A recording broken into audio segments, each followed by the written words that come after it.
Good morning to Amanda Shutterum, who was listening this morning when I was talking and sent me a text. So shout out to the HR manager.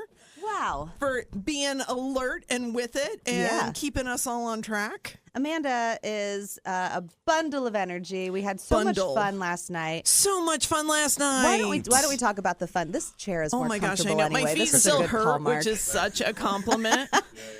I love it when my feet still hurt.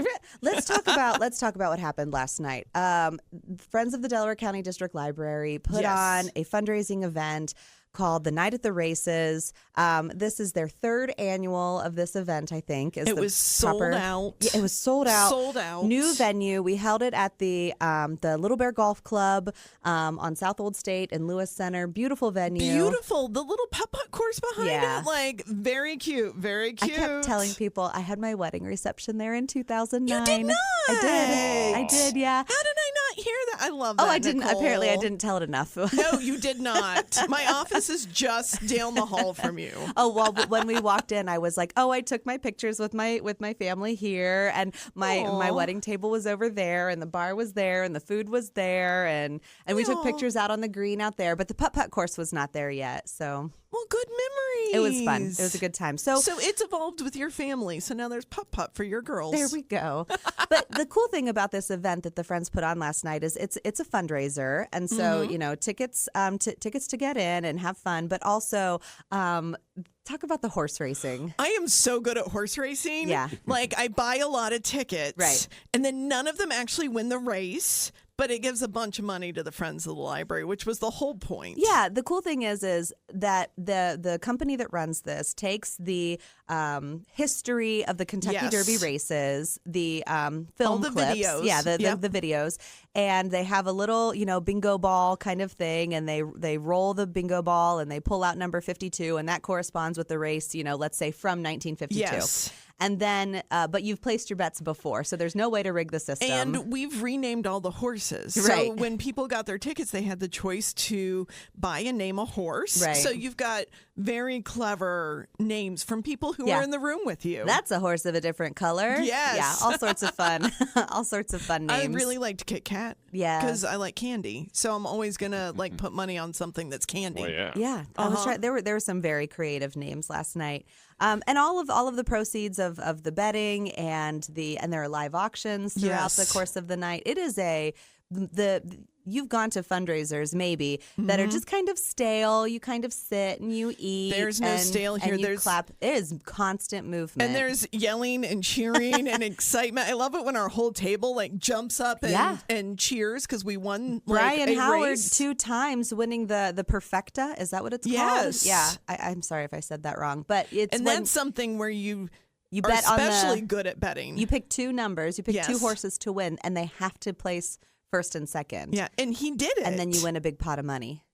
Twice. Yeah, and he couldn't even study these horses because it was so random. Just good number picking. Real good number picking. So we don't know what the friends walked away with at the end of the night, but we do know that it was a wonderfully fun night. And I think that the fundraising team of Nicole Claudy and Suzanne Benow and all of the rest of the folks who put all of their time and effort into that. Yeah, they really, big hands to them.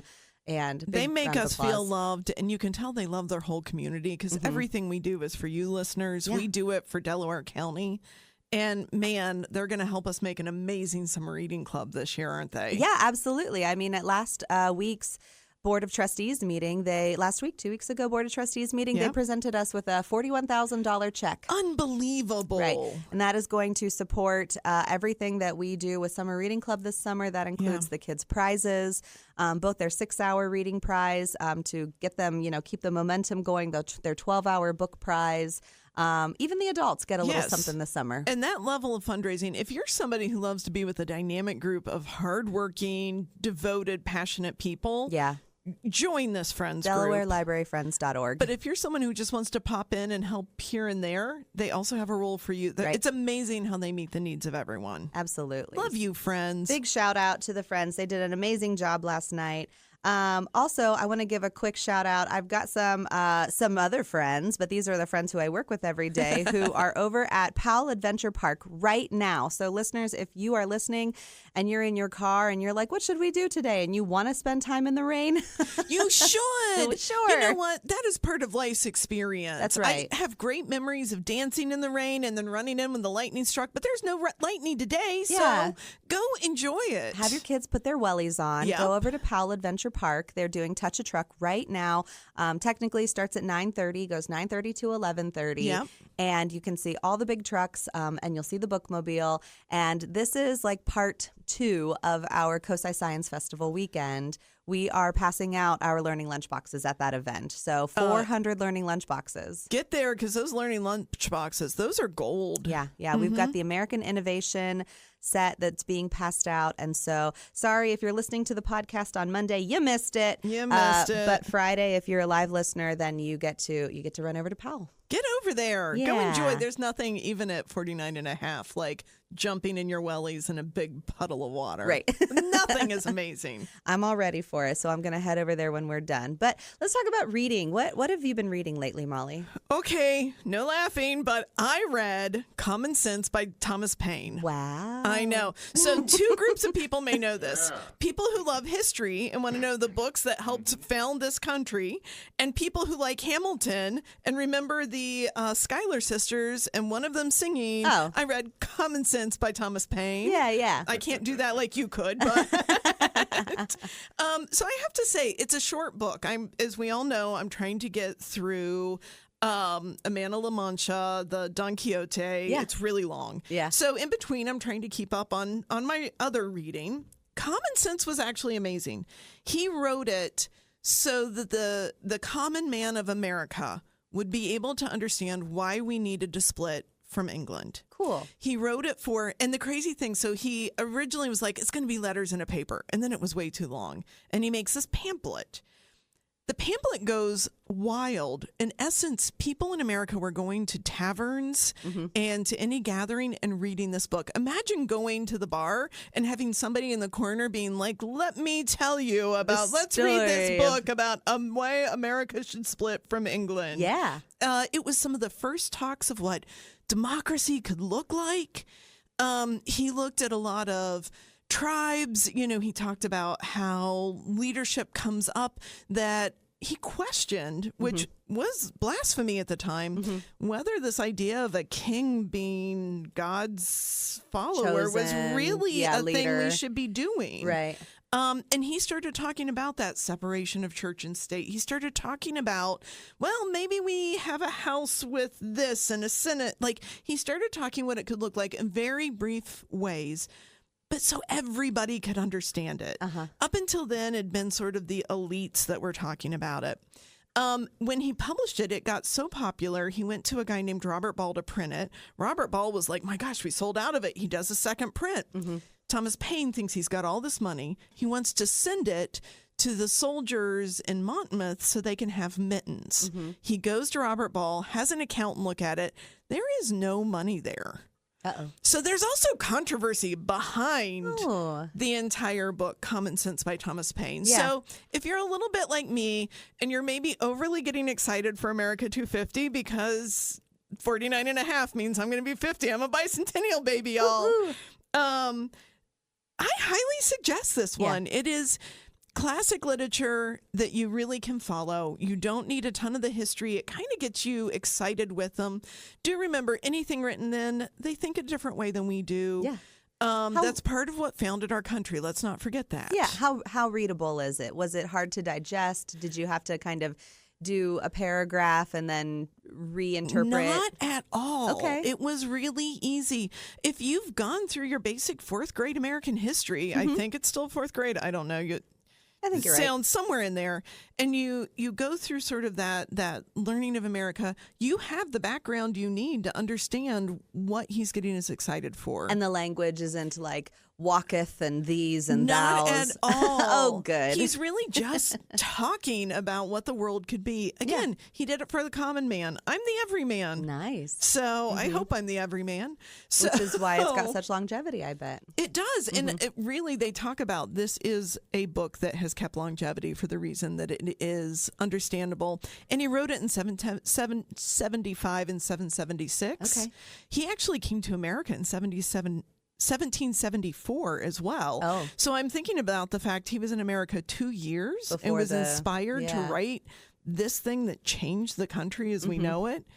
I mean, I got chills because I'm a little nerdy, but Yeah.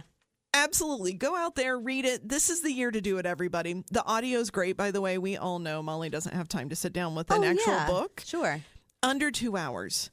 Short book. Another reason it makes it readable. I was going to say, I would probably enjoy listening to this because I think hearing it would make it a little bit easier for me to comprehend than reading it. And the reader clearly knew his history, clearly knew where to put the inflections. It was a lovely listen. I think I almost did it in a morning because I got so invested in it. Did you find, because I'm sure there are a lot of readers because this is obviously in the public domain, so did you find the recording on Hoopla, on Libby? On Libby, but I haven't even checked to see how many places you can find it. Very easy. I know we're going to have copies of the book in the library. Sometimes I find with, like, for example, an Agatha Christie or something that's classic, you know, there are 500 different reading interpretations of it, and sometimes that reader really makes or breaks it. This was the first one that popped up in the library. It was wonderful. Good. It's the first one you're going to get if you put Common Sense by Thomas Paine in there. Nice. I loved it. What have you been up to, my friend Nicole? Well, I haven't finished it yet, but I think I've got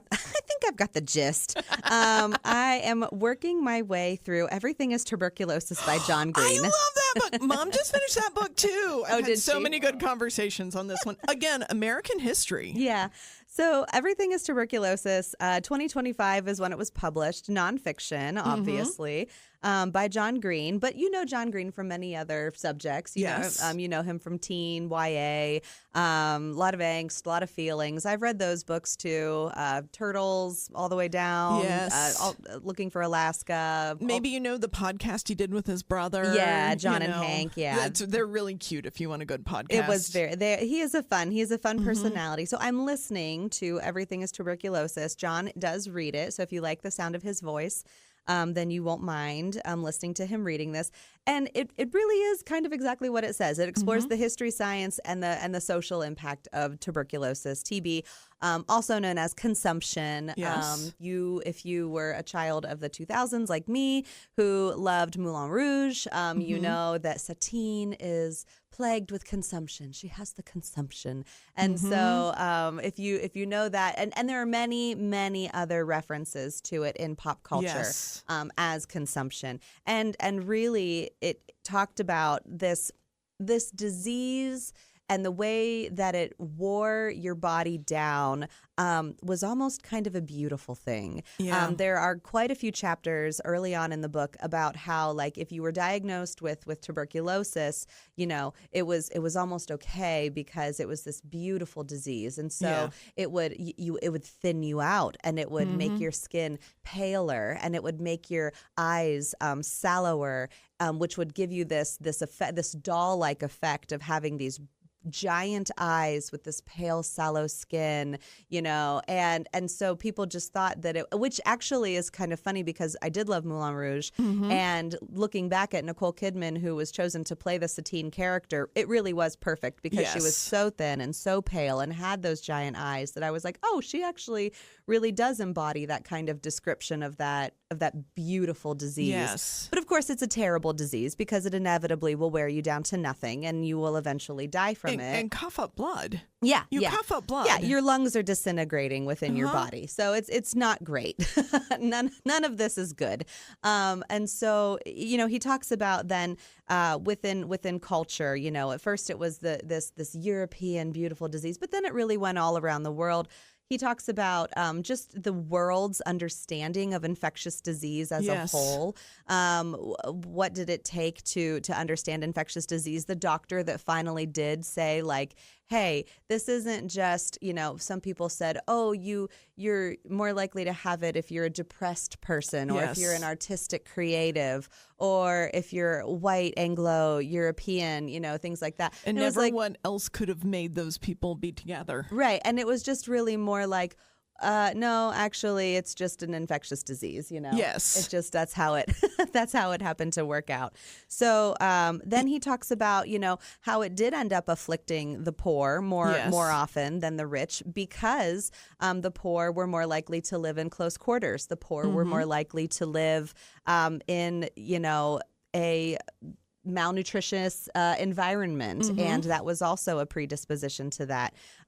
John Green, as always, is an amazing storyteller, and the way that he puts this book together is entertaining, is full of common pop culture references, historical references, and so he's really going to entertain you with Everything is Tuberculosis. And can I suggest this as a little bit of a family book club? I read the book, then my mom read the book, my Aunt Marilyn read the book.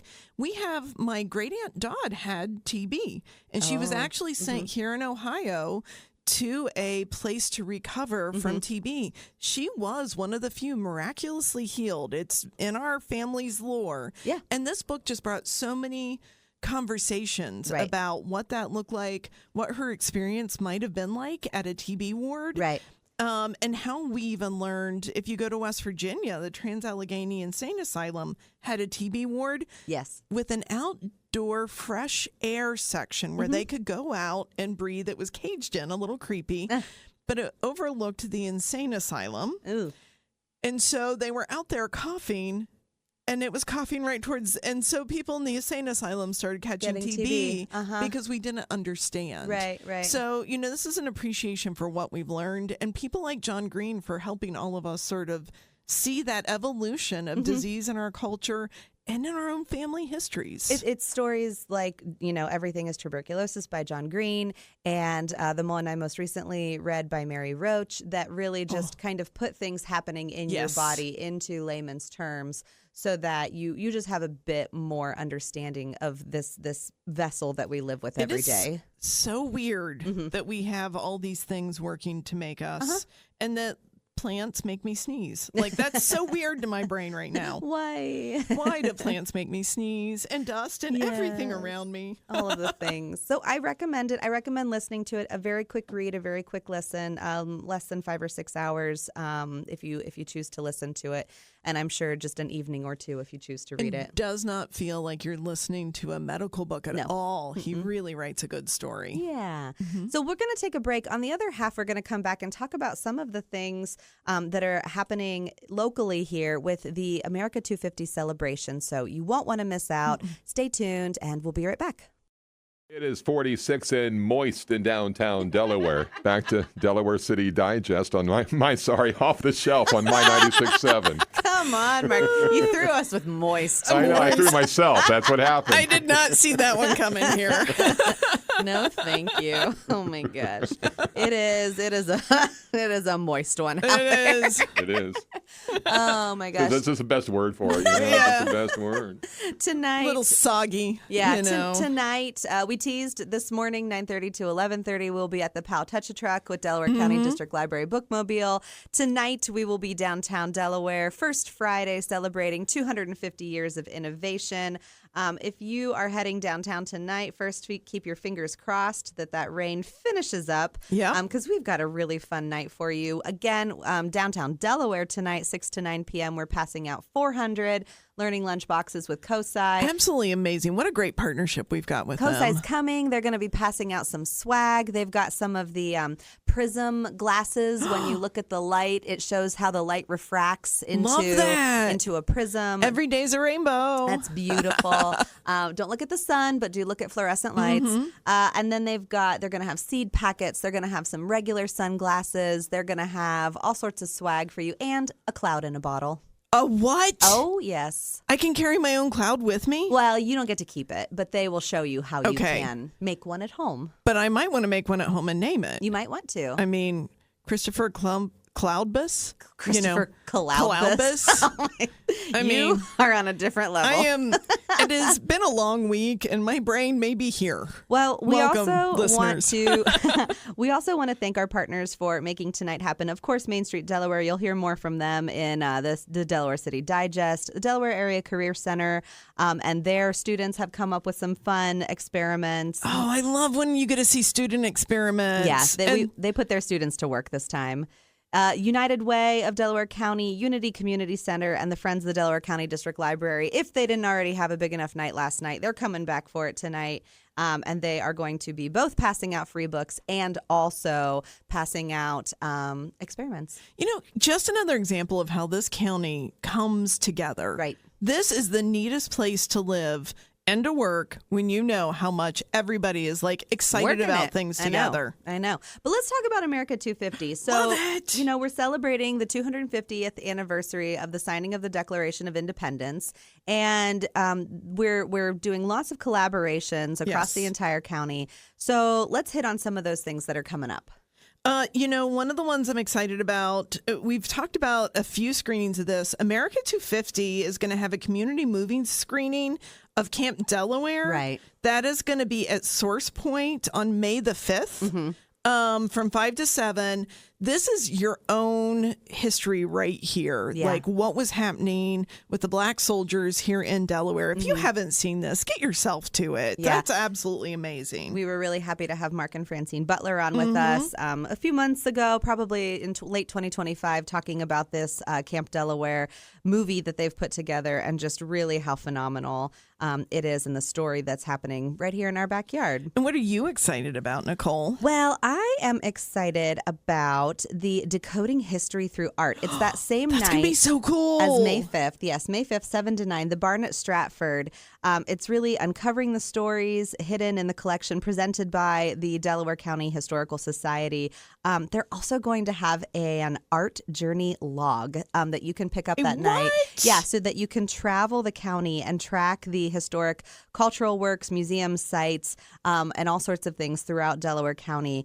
You can go and you can see that presentation that night, and then you can also pick up that log. And we're finding all of these. We're going to have all of these events listed on DelawareLibrary.org on our events page. Just search community event, anything that's 250, America 250 related. Just search for the tag or the event type of community event. But you can also go over to Destination Delaware County's website, which is visitdelohio.com, and look at their events calendar. They've got some great stuff. I've got to tell you, have I ever told you how much I love walking through old cemeteries? I think I've heard it a time or two. I really like old cemeteries. Again, it's that connection to your history and our communities. Right now, there is going to be a Paragraphs for Patriots. Yeah. A tour that honors those who served in the American Revolution. That's Saturday, May 9th at 10 a.m. in the Oak Grove Cemetery. That's a partnership with the Delaware City chapter of the DAR, I believe. Yeah. So that's going to be a real neat experience to go and get to hear about the revolutionary people right here in Delaware. I've met some folks who have some ties to the Oak Grove Cemetery, and gosh, the passion that they have to care for those graves, yes, and just the history and the people, represented there. It's really fascinating. A woman who's in a networking group with me, she's like, "Oh, I go and clean the grave markers, Love that. every Saturday morning, and with my toothbrush and my special soap." And I obsessively watch those TikToks and Instagrams. I don't know if it's TikTok is a thing, but Facebook videos that pop up where people are cleaning the graves, the cemeteries, and then when the ghosts talk to them, are you those on your feed I'm too? doing I do quite a few of those. I do. I've seen that. I once tried that myself, and the ghost told me that they died in the 1800s in an ATV accident. So I'm not sure if I'm very good at it. Yeah, I don't think that's right. Yeah, it didn't turn out like I thought. Of course, there are big things happening too. And one of the things that we really want to let folks know about that's a collaboration between the Delaware County District Library and Orange Township is an America 250 homecoming picnic. That is going to be so exciting. And where is it? July 11th, 2026, of course, 1 to 5 p.m. at the Orange Branch Library. And it's free. We're going to have just all sorts of different things happening there. Entertainment, food trucks, or you can bring your own food, bring your lawn chairs, and just sit out in our imagination garden and be a community. Have a little picnic together. You know, while you're celebrating the 250 years of this country, let's celebrate the 15 years of Orange Library this year. Orange is having its 15th anniversary on May 14th. Yes. Yeah, and we're so excited. Stop by the branch anytime that day. We're going to have swag. We're going to have giveaways. We're just going to have a festive vibe. So much going on. So much going on. I'm going to have to pull out all my red, white, and blue. I'm ready for it. You should be ready for it. Oh, I love what's happening at the Orange Branch. We didn't talk about it when Kiana was here last week because we were talking about adult programming. Yes. But even though story times are on a break for the month of May, our friends at Orange Branch still want to make sure that your kids have something to do when they come and visit. Of course. So they've set up a little mini post office. Oh my gosh, I'm loving this. So that your children can come and have some dramatic play. As we know, play is part of learning. It helps you be ready to read when you're able to see how a story, when you're making them up as you play, it's beginning, middle, and end. Exactly. It teaches you first we have to do this, then what comes next, and how do we finish it. And so whenever you go to the Orange Branch Library, they're going to have for the entire month of May, if it's not out today, it'll be set up by Monday. They're getting out a little post office. And so you can pretend to be a customer, or you can be a U.S. postal worker. You can sort letters, stamp envelopes, deliver mail. You can even write a note to deliver to your friends. You know, when I was younger, there was a small time period that I thought I kind of wanted to be a postman. Yeah. Because I love that idea of walking door to door. Now, it's so much more work than what I imagined in my little brain. It's not just walking around. It's a hard job. Right. I think it's a lot of fun. I also love what Ostrander is doing with their America 250 program for the month. They are doing Ostrander in Bloom. And they do such a fun time with this. Tuesday, May 5th, so coming up next week, 6:30 to 8. Drop in anytime. And if you haven't dropped into something Ostrander does, this is a great start. You'll fall in love with them. They're doing basically Indigenous Ohio flowers, yes, and then artwork coming from those flowers. Love that. So youngest children will create flower sun catchers and learn the art of flower pounding. Teens learning how to dry flowers and make floral jar bookmarks, and adults learning that about flowers indigenous to Ohio and creating their own seed paper. What could be more America 250 than that? Than playing with flowers. Playing with indigenous flowers. Indigenous flowers. They were here before we were. Well, there is so much more happening. So again, visit DelOhio.com to check out the America 250 events. Visit Delaware County, DelawareLibrary.org to see what's happening at the library. And quick shout out, Outlander fans, celebrating a revolutionary fictional hero. It is James Alexander Malcolm Mackenzie Frazier's birthday. Happy 305th birthday, Jamie. That's a kind of celebration we have for an amazing show. Oh my gosh. Do your anti-rain dance, and I hope to see everyone at Pal Touch a Truck right now, at First Friday tonight, and at the Kosai Science Festival in downtown Columbus tomorrow. It's going to be a good time. Thank you, Molly. Thank you, Nicole. Thank you, Mark, working hard. Absolutely. Until next week, we will see you in the stacks.